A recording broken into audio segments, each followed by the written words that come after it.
केसात कोंडा होणं, केस गळणं, टक्कल पडणं, आपल्यापैकी अनेकांना केसांशी संबंधित अशा वेगवेगळ्या समस्या असतात. या मागची प्रत्येकाची कारणं ही वेगवेगळी असतात. काहींच्या बाबतीत केस गळती ही अनुवंशिक असते, तर काहींचे केस टेन्शनमुळे गळतात. त्यामुळं केस गळती किंवा टक्कल पडणं हा तसा कॉमन विषय. तो काही कोरोना किंवा HMPV सारखा डेंजर व्हायरस नाही.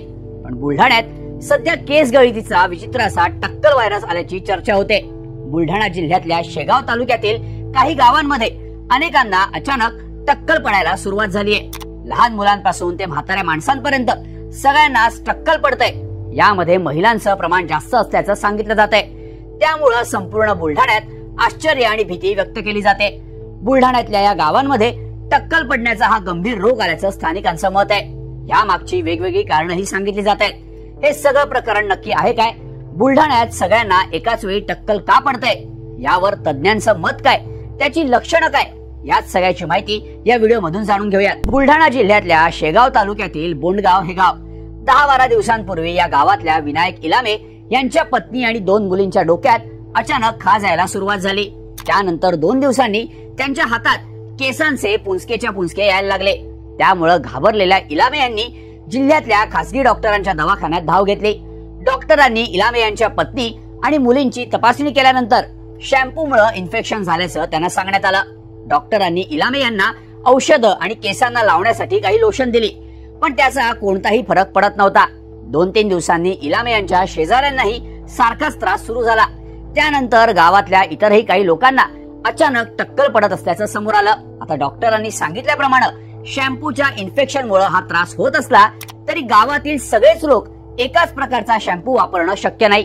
महत्वाचं म्हणजे ज्यांनी आयुष्यात कधीही केसांना शॅम्पू किंवा साबणही लावलेला नाही अशा लोकांनाही टक्कल पडत असल्याचं समोर यायला लागलं. हळूहळू बोंडगावच्या शेजारी असलेल्या कालवड आणि कठोरा या गावांमध्येही लोकांना असंच टक्कल पडायला सुरुवात झाल्याचं आढळून आलं. अगदी लहान मुलांपासून ते म्हाताऱ्या लोकांपर्यंत सगळ्यांनाच हा त्रास होत असल्यानं शेगाव तालुक्यासह संपूर्ण बुलढाण्यात भीतीचं वातावरण निर्माण झालं. सध्या सरकारी आरोग्य केंद्राच्या डॉक्टरांनी दिलेल्या माहितीनुसार आतापर्यंत बोंडगावात 16, कालवडमध्ये 13 तर कठोरात 7 जणांना टक्कल पडल्याचं सांगण्यात येतंय. नेमकं हे टक्कल कसं पडतं, त्याची कोणती लक्षणं आहेत ते आता बघूयात. स्थानिकांनी दिलेल्या माहितीनुसार पहिल्या दिवशी अचानक डोक्यात खाज येते, मग दुसऱ्या दिवशी मुळापासून केस हातात यायला लागतात आणि 3ऱ्या-4थ्या दिवशी डोक्यावरचे सगळे केस जाऊन पूर्णपणे टक्कल पडतं. बोटांच्या चिमटीत केस धरल्यावर केसांचे पुंजकेच्या पुंजके हातात येतात. पण हे नक्की का होतं या मागची वेगवेगळी कारणं आता सांगितली जात आहेत. यामध्ये शॅम्पू किंवा साबणाच्या अलर्जीची शक्यता कमी असली तरी दूषित पाण्यामुळे हे असं घडत असावं असं काही तज्ञांचं मत आहे. या संदर्भात बोलबिडून बोंडगावचे सरपंच रामेश्वर थारकर यांच्याशी संपर्क साधला, तेव्हा त्यांनी दिलेल्या माहितीनुसार बुलढाण्यातल्या शेगाव तालुक्यातील बोंडगाव, कालवड आणि कठोरा या गावांचा पट्टा हा खारपाण पट्टा म्हणून ओळखला जातो. त्यामुळे नैसर्गिकरित्याच इथलं पाणी खार आहे. इथल्या पाण्यात क्षारांचं प्रमाण मोठ्या प्रमाणावर आहे. जवळपास 1,500 पर्यंत इथल्या पाण्याची TDS लेवल आहे. त्यामुळे इथलं पाणी हे पिण्यायोग्य नाही. काही वर्षांपूर्वी गावातले लोक हेच पाणी पित होते, तेव्हा काही गावकऱ्यांना किडनीचे आजार झाले होते. त्यामुळे गेल्या 8-10 वर्षांपासून आम्ही पिण्याचं पाणी टँकरनं विकत घेतो, तर आंघोळ आणि इतर वापरासाठी इथलंच बोरवेलचं पाणी वापरलं जातं. पण आजवर कधी या पाण्यामुळे कोणालाही अशा प्रकारचा त्रास झालेला नाही.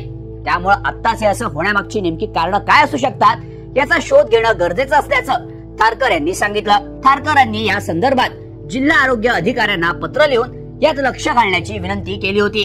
दरम्यान आरोग्य विभागाचं याकडे दुर्लक्ष होत असून हे प्रकरण गांभीर्यानं हाताळलं जात नसल्याची टीकाही थारकर यांनी केली आहे. तसंच असा त्रास होणाऱ्या पेशंट्सची संख्या जास्त आहे. महिला आणि तरुण तरुणी हा आजार लपवत असल्याची शंकाही थारकर यांनी उपस्थित केली आहे. सगळ्यात जास्त महिलांना या आजाराची लागण झाल्याचाही दावा स्थानिकांकडून केला जातोय. दरम्यान या आजाराची माहिती मिळताच आरोग्य विभागाची पथकं बोंडगाव, कालवड, कठोरा आणि हिंगणा या गावांमध्ये दाखल झाल्याचं सांगितलं जात आहे. या पथकांकडून गावातल्या घरांमध्ये जाऊन सर्वेक्षण केलं जात आहे. दरम्यान वैद्यकीय अधिकाऱ्यांनी या संदर्भात जिल्हा आरोग्य अधिकाऱ्यांना पत्र लिहून माहिती दिली आहे. गावातील लोकांचं सर्वेक्षण केलं असता हे लोक आंघोळ आणि इतर कामांसाठी बोरवेलचं पाणी वापरतात.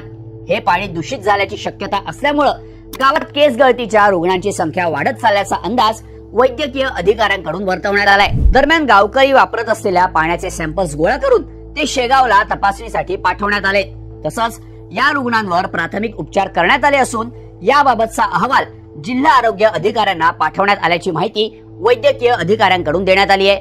त्यामुळे जोपर्यंत पाण्याच्या सॅम्पल्सचा तपासणी अहवाल समोर येत नाही तोपर्यंत टक्कल पडण्यामागचं नेमकं कारण समजणं कठीण असल्याचंही सांगितलं जात आहे।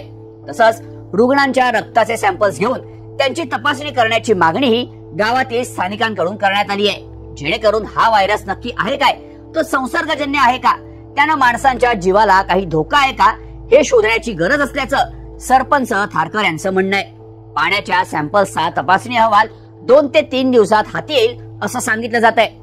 पण अचानक टक्कल पडण्याच्या या आजारामुळे संपूर्ण बुलढाणा जिल्ह्यात आश्चर्य व्यक्त केलं जात आहे।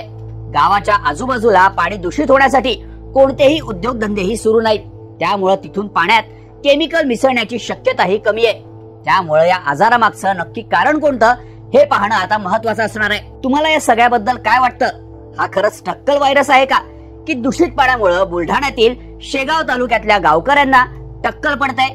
याबद्दलच्या तुमच्या प्रतिक्रिया आम्हाला कमेंट करून नक्की सांगा आणि अशाच माहितीपूर्ण व्हिडिओसाठी बोल व्हिडिओच्या YouTube चॅनलला सबस्क्राईब करायला विसरू नका।